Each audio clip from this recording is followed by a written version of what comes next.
আসসালামু আলাইকুম। বাংলাদেশের বর্তমান শিক্ষা ব্যবস্থা নিয়ে কিছু গুরুত্বপূর্ণ কথা আমি মনে করি কথাগুলো 100% সঠিক। শুনুন তাহলে।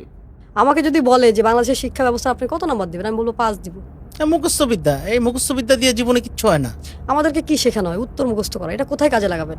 আপনাকে আমি যদি বলি যে বঙ্গবন্ধু কত সালে পৃথিবীতে এসেছে, কত সালে গিয়েছে, এটা আমার লাইফে কি ইমপ্যাক্ট ফেলে? কিচ্ছু হবে না, এইসব জেনে এই লাভ সাল হবে আমি না। মুখস্থ করে কি করব? রবীন্দ্রনাথ কত সালে কি করেছে?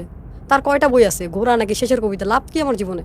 প্রশ্ন করা শেখায় না। বাট আপনি দেখেন, যেখানে যান, ইউটিউবে গেলে আপনাকে প্রশ্ন করতে হবে, চ্যাট জিপিটিতে গেলে প্রশ্ন করতে হবে। জীবনে যা চান প্রশ্ন করতে হবে। আপনি কোনো কিছু জানতে চাইলেই প্রশ্ন করতে হবে। সো উইদাউট কোশ্চেন আপনি কিভাবে বড় কিছু হবেন? আপনি শুধু অ্যান্সার খোঁজেন, অ্যান্সার খোঁজেন, অ্যান্সার খোঁজেন, মুখস্থ করেন। ক্রিয়েটিভ হবে কখন জাতি? অথচ উন্নত বিশ্বের দিকে তাকান, এই সিস্টেমই নেই। আমাদের যে শিক্ষা ব্যবস্থা এখনও চেঞ্জ হয় না। মানে কিভাবে আমি বুঝি না, এই শিক্ষা ব্যবস্থা দিয়ে আপনি কি করবেন?